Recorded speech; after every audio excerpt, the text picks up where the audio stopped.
shall we start, Liz? Sure. Let's go for it.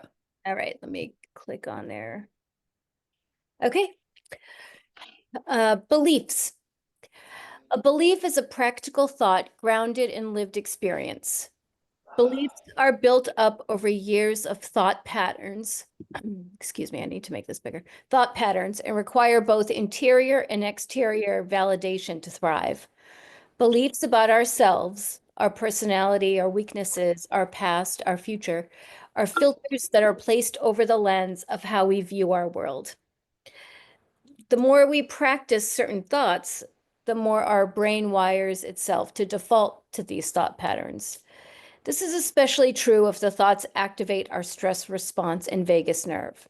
This creates an internal turmoil that can easily become compulsive over time, which is the definition of the conditioned trauma reaction we know as emotional addiction.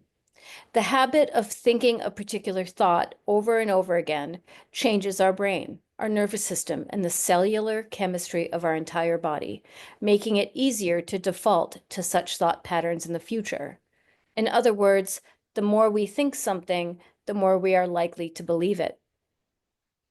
Our practice thoughts become our truth. Remember, for most of us who have these conditioned patterns of physiological dysregulation, doing the work to rebalance our nervous system is necessary before we can truly change our deep-rooted beliefs. When a belief is repeatedly validated, it can become what is called a core belief. Core beliefs are our deepest perceptions about our identity. They were instilled in our subconscious often before the age of 7. These are the stories of who I am. I'm smart, I'm personable, I'm outgoing, I'm introverted, I'm not good at math, I'm a night owl, I'm a loner, that provide the framework of our personality. Though it may seem as though our core beliefs are our own because we've practiced them without question, they came to us mostly from our parent figures, home and community environments, and earliest experiences. Many of our core beliefs, unfortunately, are shaped by traumas. Once a core belief is formed, you engage in what's called confirmation bias. Information that does not conform to your beliefs is discarded or ignored in favor of information that does. If you believe you are unworthy, you'll see a job promotion as something that happened by mistake, knowing it's only a matter of time before you're discovered to be the imposter you really are.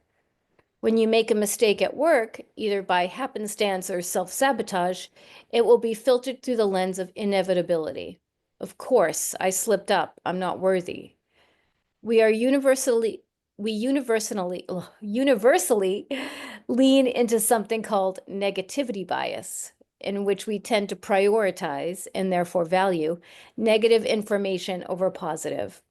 This is why you can see a glowing performance review and forget it shortly afterward, though you'll never forget the sting of a colleague's criticism. Just as we have learned, we are not our thoughts. We are also not our core beliefs. This is often harder to accept as our core beliefs are so ingrained, such a part of our identities, that they are hard to part with. The more you learn about the childhood brain and how these core beliefs are formed, the better able you will be over time to witness and become aware of them, and ultimately actively choose which ones you want to retain and which to leave behind. The reason I chose this one is it's so central to the recovery of codependency, because if we don't even know and aren't aware of these core beliefs that started at a probably at infancy and certainly as we were growing, we don't even know we're being impacted by them. Like, let's just say one that everybody has potentially is I'm not worthy. That is part of a core belief. And if we're not aware of that and honor it enough to be mindful to shift that, it'll take, like, if I say something to you that you can take as a negative response, then you're going to tie it into not feeling worthy. So it's like a system repeating itself, reinforcing the negative belief, the negative core belief.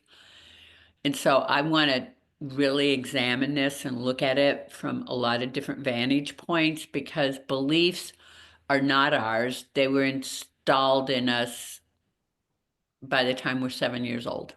They were not choices. They were not like, I'm going to choose this belief. So I would like and really appreciate anybody's insight and input to what came up for you because I have a lot to say about it, but I want to hear from you guys.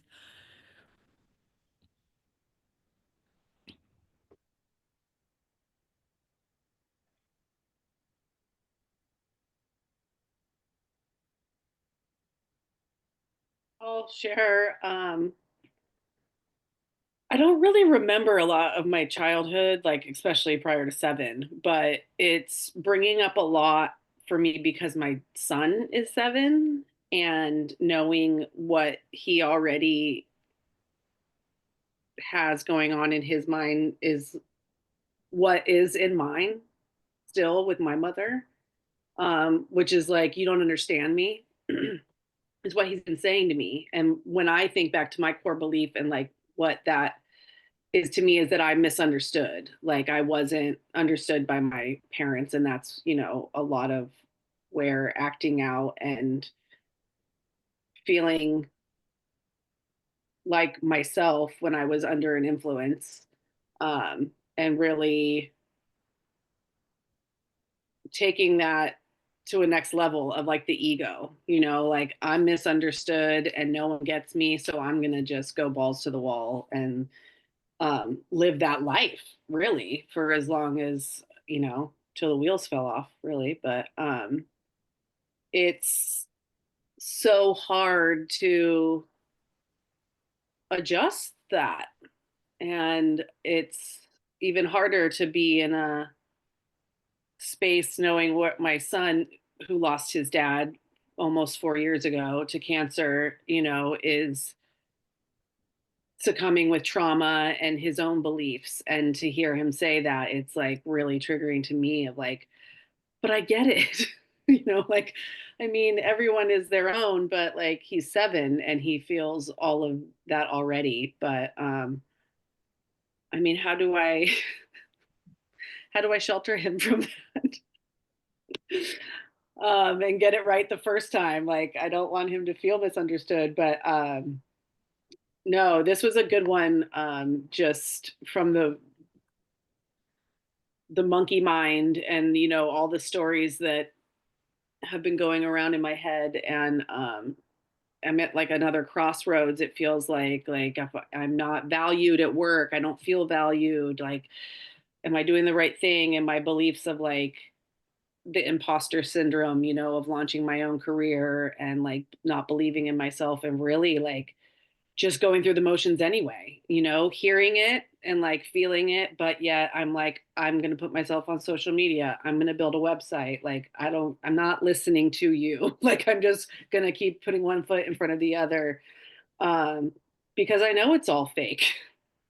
I mean, it's just a bunch of shit that's trapped up there. And I'm sick of listening to it. So I'm going to try something new and just keep. Love that. Stacy, I love that you're sharing that. And it's like, let's just use the one that nobody understands me or I wasn't understood, because that's the crux of a lot of ours. It's to be understood. And how do we shift that for children? We'll come back to, but first I want to shift it for you in that it's my belief the only person that's ever going to understand us is us. Okay, I will go back to a child's version of that, but for you personally, because if we can understand us, that's the goal. Can somebody else understand us? They don't even understand themselves. So that's kind of a hard, it's like wishing for miracles or something. I don't know. But my point to you about that is, for you is, do you understand you? Do you feel comfortable and connected to you enough to understand what's going on in you, what your needs are. That's how we understand ourselves. Somebody else, it's it's going to be a guess. Yeah, and I feel like, for me it was more in that adolescent years, and that's my biggest memory is like being told like I don't understand you. I don't understand what you're doing. I Right. don't. Right. But I mean, I understand me now. Like 100. And yeah, catching myself in the Yes. beliefs, in the patterns, Yes. and really just taking a breath, and knowing that like this meeting came up tonight, and I'm like finally got a hold of my therapist and like booked a therapy call tomorrow, and I'm like, okay, like don't make any rash decisions or moves until, you talk to some normal people. Just get some good energy around. But yeah, it's that take a beat and like not just reacting on the old beliefs, really. Yeah, because you know what? They percolate and we don't even realize it most of the time. We don't even know they're percolating up because they're almost innate. They're so much a part of us. We're not conscious, that I'm not understood, I'm not worthy, I'm not enough. I mean, we could go on and on about the beliefs that we feed ourselves and perpetuate. But I love that you said that now you understand you enough. So when that comes up, you can pause it and say, I am understood, and create the new belief, which is accurate and true. The old belief just haunts us and it will dissipate and become less the more we create the new belief and nurture it, and for your son, um, it's like he's going to have some of that angst because that's just part of that age, but also just listening as best you can and reinforcing that is going to make him at least feel held and supported, Heard. you know, but nobody even you don't even understand your own child. I mean, that totally, It's heartbreaking. well, but you understand him as much as you can. Yeah. Right, and that journey is instilling the best you can by being who you are. His beliefs can shift from that, and his beliefs can become much more functional and healthy by the consistency and the support you're giving him. Yeah. It's a journey, that's for Yes, sure. for sure. Anybody else want to share?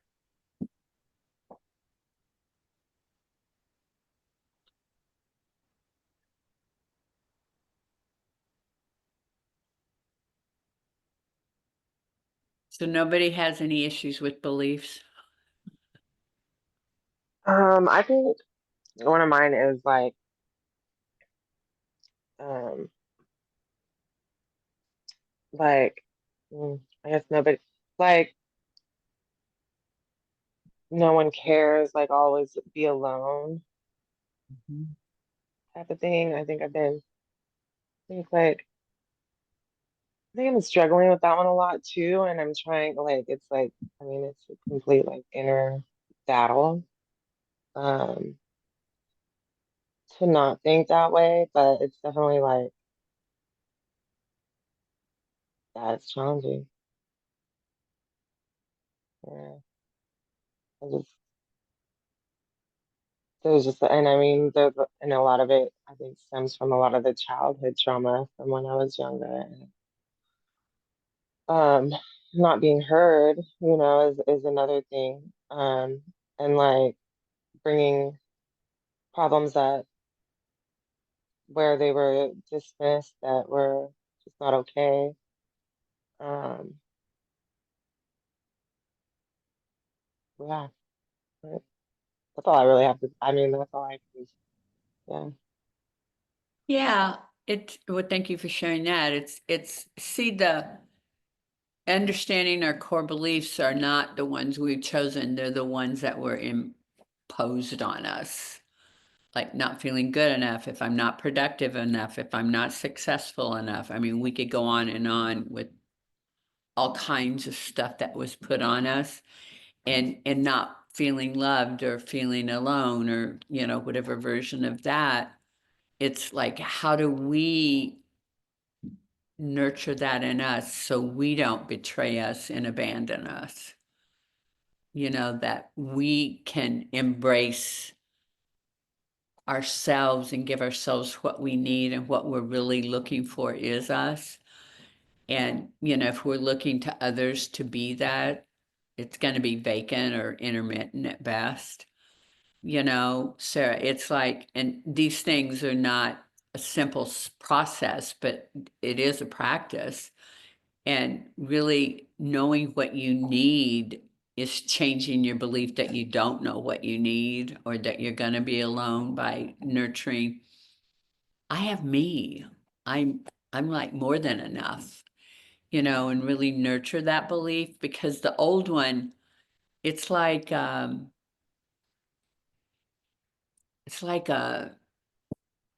an old tape that, sometimes it's really loud, sometimes it's vague, but besides a tape, there's a visceral part to it.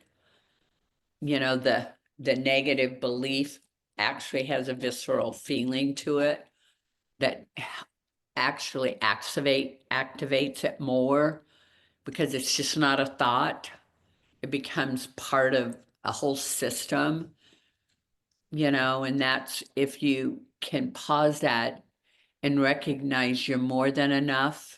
You will always have you. And if you always have you, you're always going to have enough. But that means other people are going to be attracted to that too, which is, go ahead. I mean, yeah, I definitely feel it in my body. Like I have been paying a lot attention to like my body sensations and stuff, and it's like really wild to have that like battle between the two, because it's like um I mean it's just like it's like an inner battle really, because it's like constantly fighting that belief and that thought, and like giving myself the validation, and like pushing myself to do whatever it is that I need to do, like instead of like, but like feeling my body like wanting to like shut down, right? And it's like just having that, like, just, I don't even know how to explain that feeling, but it's pretty wild. And like just I have been able to recognize that, and push through it. And I realize a lot of times when I'm starting to feel that way, that's when I want to like lay down, and I'm just like, I don't want to do anything. And so I've been like really trying to like push myself to like continue to do stuff, because I think when it comes to that too, then I get like, and it's also um, like not being enough, right? Or not doing enough. And so like, I feel like where it's been a struggle is like really trying to fight like those inner beliefs. And sometimes like with that you get so exhausted, right? And like you kind of need, like for me, I've needed to like give myself some rest, but I haven't been doing it because I'm like, oh, but I gotta do X, Y, and Z. I still need to do this. Like I'm not doing enough, right? And like yesterday I realized that I had really been pushing myself, because I mean I haven't been trying to lay down and stuff because I don't want to like get myself into that spiral of down. But like I've just been going. And yesterday, I mean, I laid down on the couch and I was like out for like 3 hours, and like I knew that that was because like I wasn't giving, I knew my body was craving like a little like relapse time. But because I just like, it's always like I'm not doing enough, that I wouldn't give that to myself. That makes sense? Yeah. Yeah. it does, and that's even reinforcing a belief. If you're not doing enough, it's like you are enough. And I'm just trying to reframe some of the beliefs, because doing enough is not the issue. It's taking care of yourself, which is the issue, and believing that we're not doing enough is a belief, instead of giving yourself what your body and your psyche and your spirit needs. Does that make sense? That's what I would like to see. The shift of your belief system is, how do we give ourselves what we really need, not what, being too productive, because you're going to wear yourself out and you're going to be exhausted because you're not honoring really what you need. Does that make sense? Yeah, that actually, yeah, that makes a lot of sense. I wasn't even, I think that was like in the back of my mind, but not really listening, if that, that makes sense. But that does make, yeah. That's the whole point of this reading and becoming aware, is how do we stay impacted by those core beliefs? It's like we have to get to know them and shift them, because they're almost rote.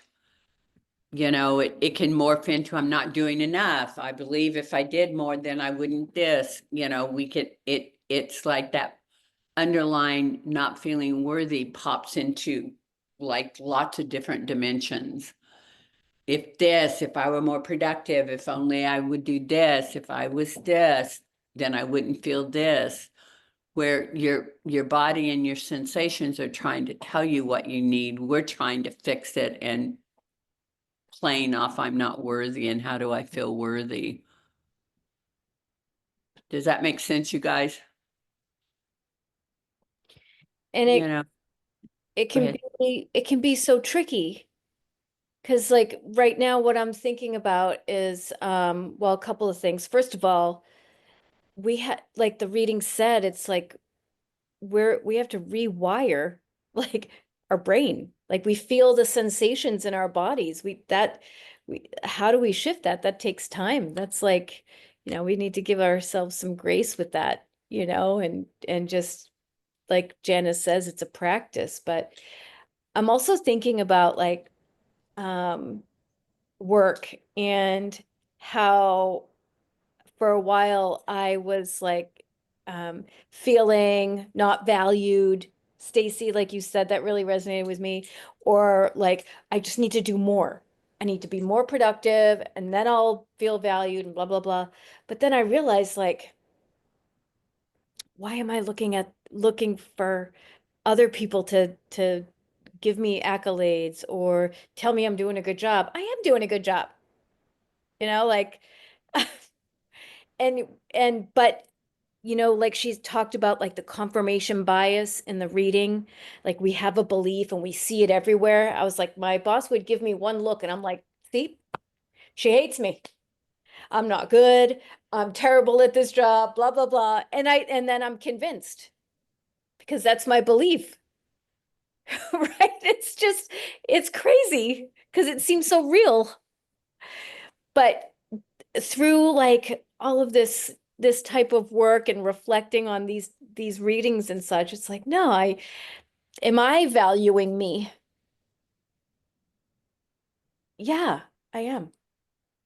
And once I started really doing that, it totally changed. I don't see her, uh, my boss's anything she does, a behavior, a look on her face, whatever, as meaning anything about me.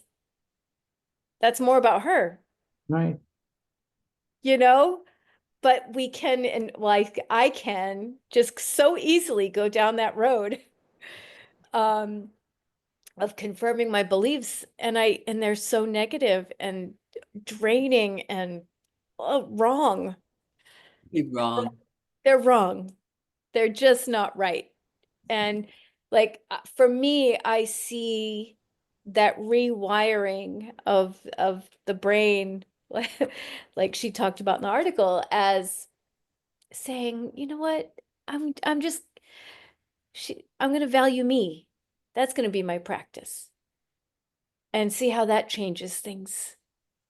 Uh, and have that be, whether that is what that writer, whoever it was, had in mind about how to do that practice or not. I think that for me is, I think it's probably a little bit different for everyone, but um, am I valuing me? Am I showing up for me? Am I giving myself what I need? Anyway, that's Yeah. coming up for me. This is such a powerful reading, and there's so much in it. Um, so thank you, Janice. Yeah, and thank you for sharing that, because I think that's a very amazing example, because we all do that. And like in valuing yourself, and knowing, the knowing is really critical too. You know you're doing a good job. Both of you know you're doing a good job. It's the belief that gets in the way of the knowing. It's like there's no question to me that anybody in this Zoom meeting does an amazing job at whatever they're doing. That's not the, it's like, but knowing that and honoring it and nurturing it as the truth, as you were saying, because the other just isn't the truth. It's just an Yeah. old belief that keeps rattling you and trying to keep you from engaging in a healthy way. Do you know what I'm saying? It's like pulling you back and keeping you stuck. Mhm. And I have to say, like, once I had that kind of awareness and really shifted that, it totally changed. It totally changed, like how it is to be in that environment. I don't need to be valued by someone else in that, you know, space, or because I know I'm showing up doing my best. And Right. And even if she has a bad day, you don't take it personally. yeah, I used to take it personally. Yeah. So it's really helpful.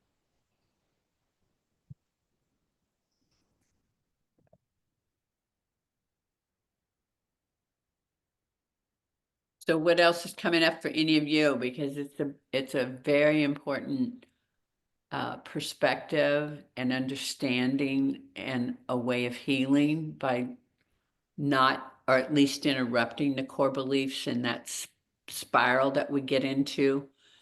And So, we can, go ahead. oh, sorry, no, go No, ahead. go. Well, I had an experience this last week of noticing one of my core beliefs that I'm trying to fix and override. And I did an evaluation. I took the pause and I did the evaluation, and it went to my inner child. And then I had a little fight with my inner child because my inner child's like, no, I need to know. I have, no, I have to fix this, and I'm like, no. And I'm going into my new mindset of, no, we don't need to know. We don't need to fix it. We're just going to sit with it. We're just going to, no. And then little child's like, no, no. There is something wrong. And I'm like, no. So, so I had to laugh at myself a little bit, because I started like seeing the little child's behavior, and well, just the pattern of the thought process. No, it has to be like, I have to know. I have to, and it's like, no, no, I got this. We're okay, And the little child's like, no. Like, okay. Time out. No. But just kind of like, reassuring, like, hey, I got this. I got this for us. I'm protecting us. Like, we're just going to sit with this. We don't have to know. We don't have to have the answer. We don't have to fix it. We don't have to people please. We're just going to, let's just sit and wait and see what happens, and then have a response. And so it was like this little internal little battle. But I totally understand, Sarah, like sometimes these battles, you get to the end point and you're like, oh God, I'm so tired. But, I think it just takes time to kind of go through the process of rewiring and rethinking about it in the way that you're redefining it. You're saying, you know what, that old definition doesn't serve me, it doesn't make any sense anymore, and it's not true. So here's our new definition. This is how we're going to do it. And sometimes it's either fighting the protective warrior side, or it's fighting the inner child, but you just have to, like, stay calm. I got this, we're going to be okay. We're protected, but we're just going to sit this out and we're just going to see what happens. So it was an interesting experience, but yeah, I got kind of exhausted. Yeah, thank you for sharing that, because I could see that, because we are our battle. We battle ourselves constantly. And speaking of what you were saying, Jen, is that to me, she hasn't learned to trust you yet. Okay, because I think that's what it is, meaning the inner child. She is going to learn to trust you, and you won't have to battle anymore, because she will be more relaxed and dependent and safe and secure in you. I think that will happen in time too, because you're like learning to be safe and secure and trust yourself. She will learn that about you as well. Do you know what I mean by that? That's what I feel like most of the battles are, that we don't trust and feel safe and secure in ourselves enough yet. So Yeah. the parts of us don't trust that yet. Yeah, I think for me, like, becoming aware was huge. And now it's implementing. Now it's the stage of implementing this on a daily basis of, like, really trying to, oh my gosh, that's my old pattern. I'm thinking we're gonna stop it right now and we're gonna shift. And I think it just doesn't have enough practice yet. And I think once there's more practice and it becomes more of, like, the natural response, all that inner part will just start calming down. Like, okay, I can trust you. You got this, because you've now shown it enough times that it's okay. I think it's just so brand new, and Yeah. catching and shifting that there's still this part inside that's like, I don't trust this yet. that it is going to be safe, because we haven't seen enough evidence of an outcome with the new mindset. So it's like, I think it's just going to, take more practice and time. Mhm. It will take time. And you'll start feeling it. The adult you, the emotionally mature part, will feel it more and more. Then all the parts will soften, because you feel it more too. Like you Yeah. said, practice.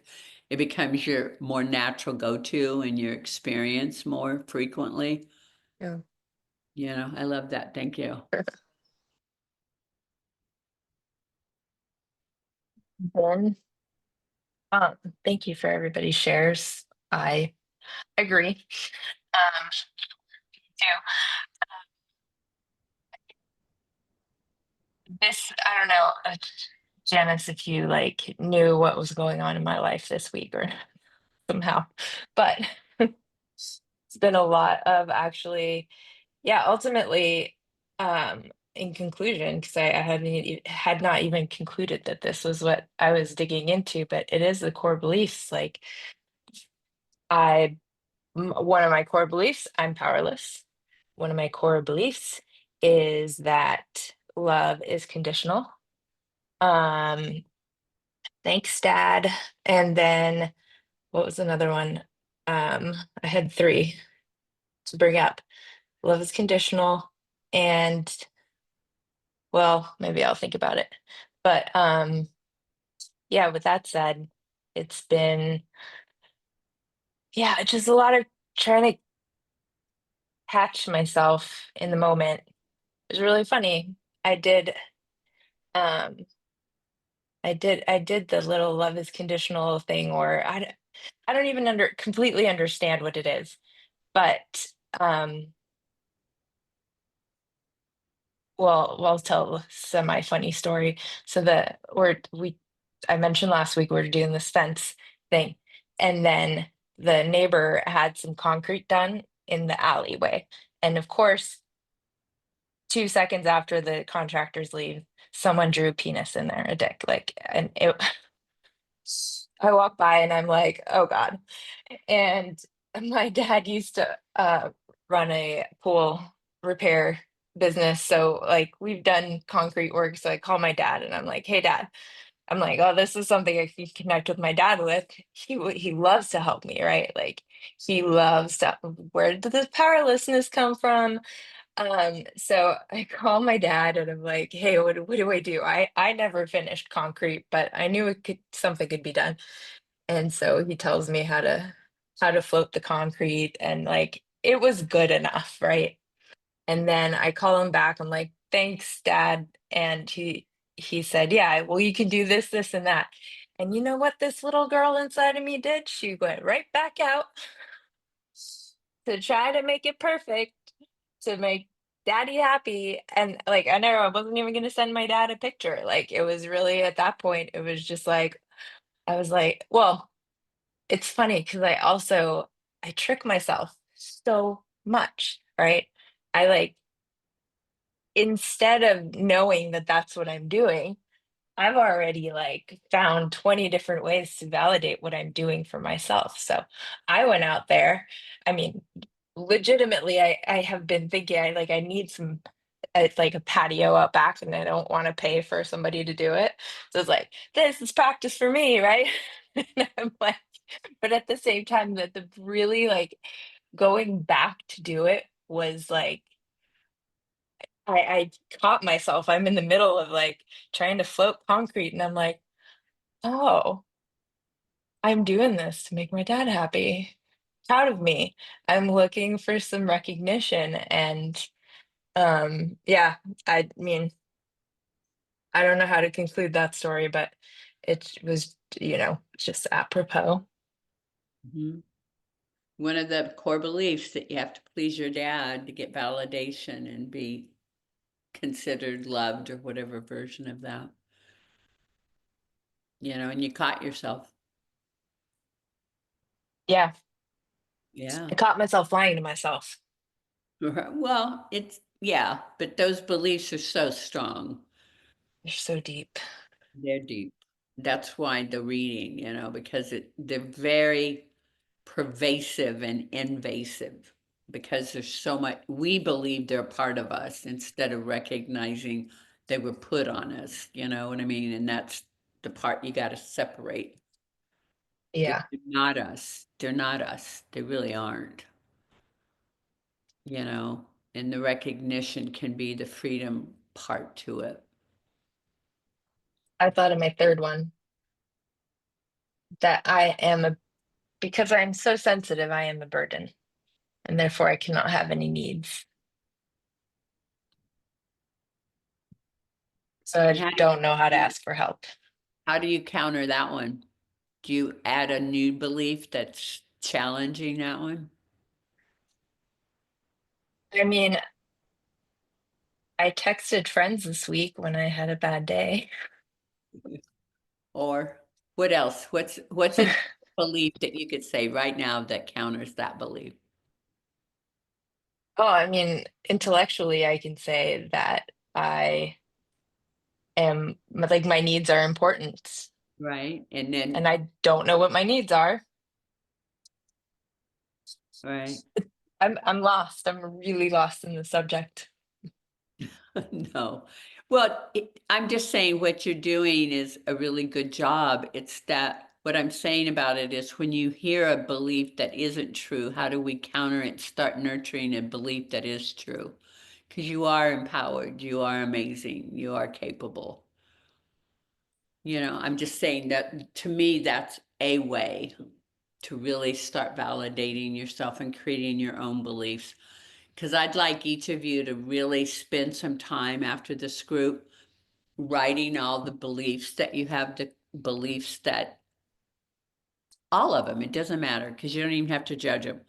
And then look at them and see which ones serve you and don't serve you. And then what can you start creating that is a belief you want to nurture? Because we get to choose our beliefs now.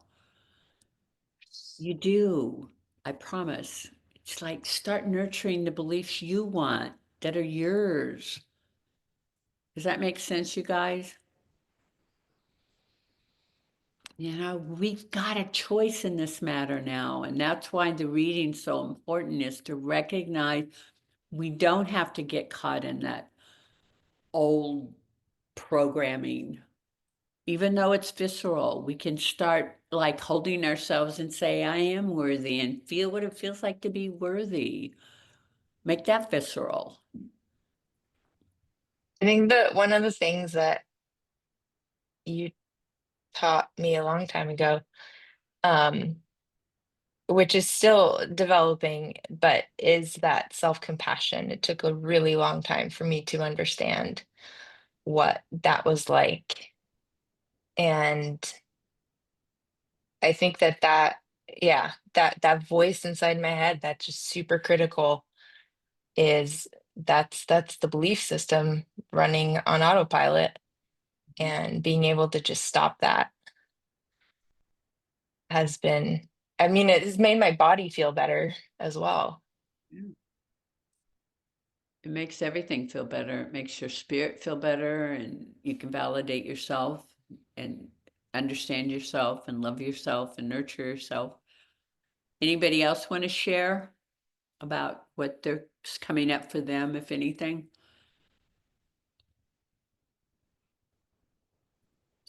I'll share. It's Kate, and I had to read the belief stuff through like 3 times. I probably could read it again, but I'm really interested in the science and of the biology of the vagus nerve, and learning how to rebalance our nervous system.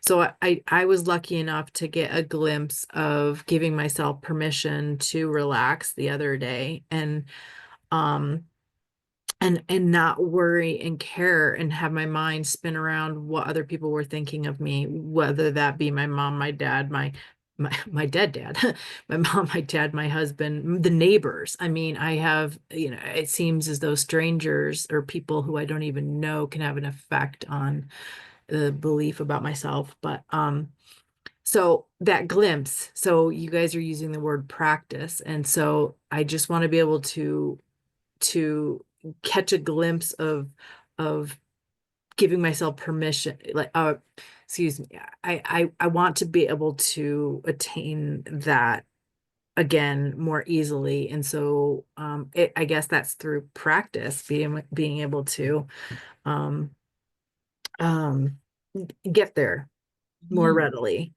And because it was foreign to me, and it was great, and it was very a feeling that I'm not used to feeling, giving myself permission. There's a few of recent examples, but giving myself permission was very new to me. So I just need to keep practicing so I can grasp it again.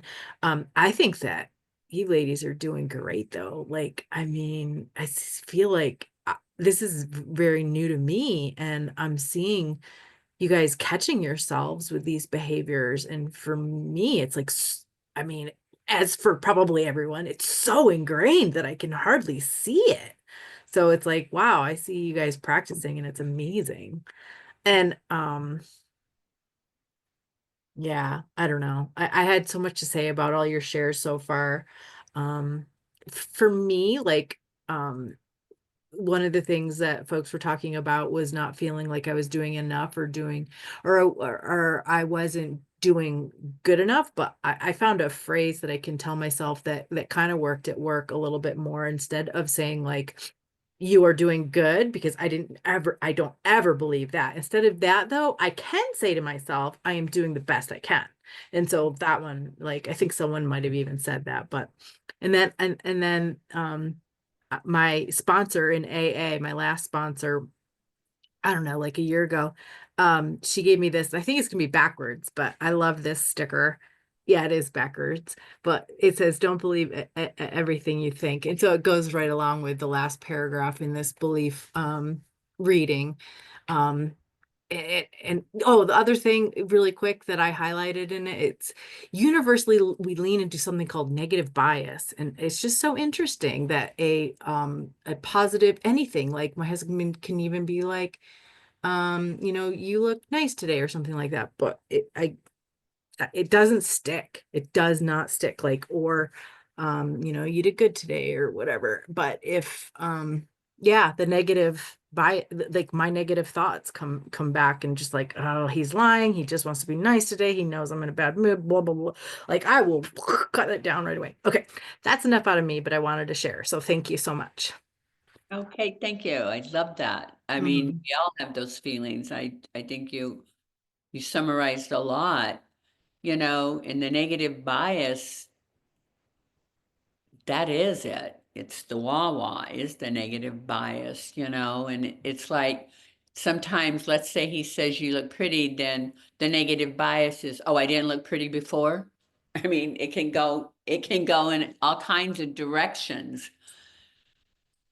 Do you know what I'm saying? It's like makes us nuts if we don't catch it. And I'm glad that you gave yourself permission to just relax.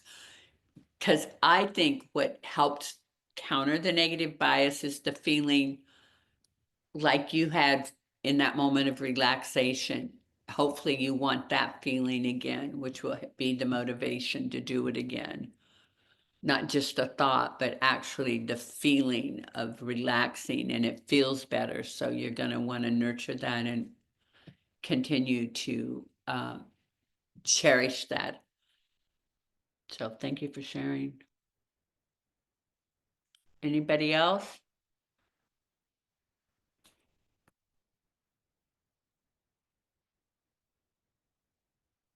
Struggling with negative beliefs? Go ahead. Go, Cindy. I don't remember, this is about the negative belief, and then I wanted to share a little bit more, but if I recall correctly, I think in a psychology class, I learned that the negative bias is a biological thing. It's like an evolutionary thing.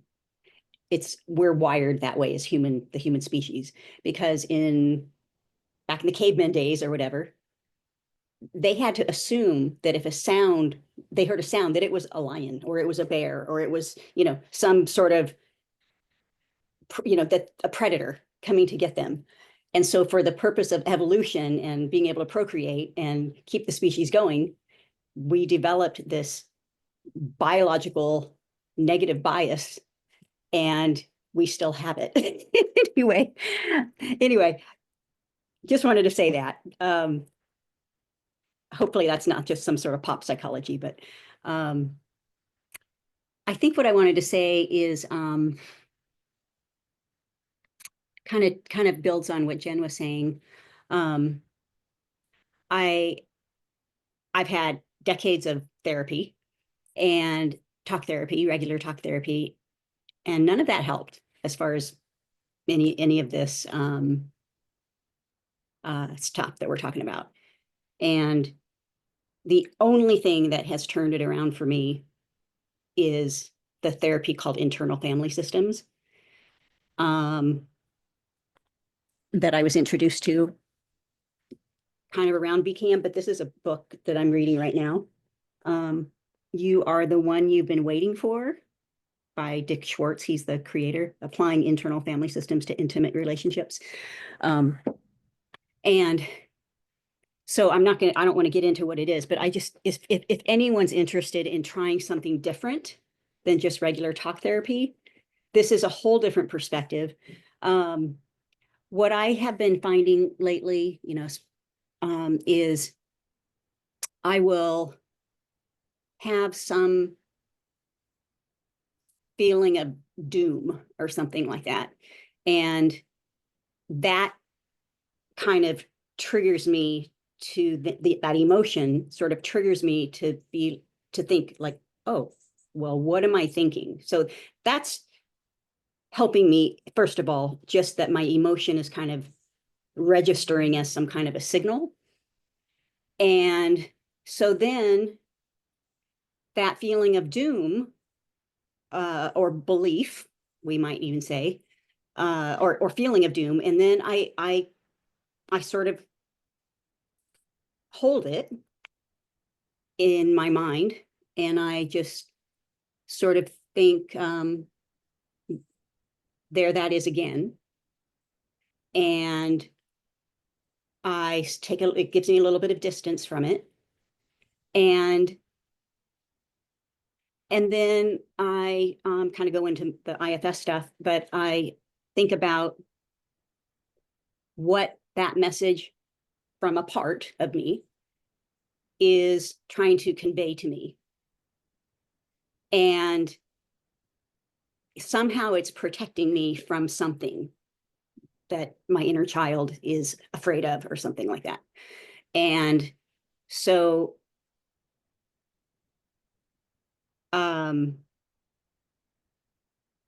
my higher self, which has been, I've been getting in touch with because of IFS, comes into the conversation and my inner self kind of talks to those parts. And then I have this perspective that comes on of sort of this soothing self, higher self with the capital S, they say. And because I've been developing that higher self on my own, not when I'm upset, but just on my own, I've been reading tons and things like that. I believe in that higher self, and it's actually like I'm starting to sort of embody that, rather than just thinking, oh, I need to connect with my higher self. My higher self, I'm actually starting to integrate with that. And so then I'm able to say what I think Jen was saying, I can handle this. I recognize, I can talk to that part and say, I know you're feeling doom. I know you're feeling fear. And, it has told me why. And it's an incredible learning experience. I've even connected with a visual of my inner child, which was the child in long ponytails. It's a kindergarten picture, school picture that I have ingrained in my head. And that was the happy years, like say pre-7. And I have connected with that visually, and I actually now have her living in my heart because I was completely disconnected from anything in my body before 2 months ago. And through this process, I have actually been able to feel something in my heart, because now that little child that was so happy and playful and spontaneous and loving and filled with joy, now lives in my heart. And that's the only pathway I now have to feeling things in my body. So if anyone's interested in checking it out, it's called Internal Family Systems. Like I said, You Are the One You've Been Waiting For is the book that I've been reading. There's also No Bad Parts, which goes into the concepts in more depth. But I wish we all can find something that will help us, because none of it worked for me before. So yeah. I Thank have a you. question for you regarding the internal family systems. Mhm. Was that a type of therapy or? So it's our family that's inside, internal. It's the parts. It's our inner child. There's several different big parts, and then there's a lot of subparts. And they kind of communicate with each other as a dysfunctional family would. And so Was we it the don't, book? yes, it's The a book? yeah. So Yeah, I wrote yeah. it down. You're the one, you are the one you're waiting for. Yeah. And then that So, part. so you, And we don't fight. I don't fight. I know we've used the word battle and fight and all that. I don't internal fight family with any of my systems. parts, because I'm trying to show them that I am going to take care of them now. They don't need to be doing whatever they've been doing to try to protect me or whatever. And I see them as something that's not something that's contaminated or something like that, which is what causes us to have low self-worth. I see them as entities in me that have been trying to protect me. And so they don't want to do that anymore. They would love to be unburdened from that. And by my showing them that I am here with my higher self, and that I can handle it, therefore they can be safe. Right. They actually don't have to play those roles anymore. Right. And they're all doing other wonderful stuff that it's all me. No one's doing any battles. And it's a very compassionate way. It's a wonderful approach, and he's a wonderful, brilliant, Yeah. and it's really easy to find, Lori. All you have to do Who's is, the author? I put a link in the chat. yeah, we've got the link in there. Okay, thank you. Yeah. And thank you for sharing that, because everybody has their own approach, and he's just one approach, but it's a good approach. And if it works, go for it. I believe anything that works for anybody. It's interesting. Yeah, it is. Liz, that's the one that you put in, Richard Schwartz. oh, I've heard of Yeah, him. so it's just a link, and I said that's the link that Cindy just mentioned. Okay, wait a minute, then I'm not, let me see. You might have to scroll up, Lori. Yeah, that's, I can put it in there again. Yeah. Here, I'll just, there, oh, what? There we go. new message. Okay, There it is. yes, thank you. Yeah.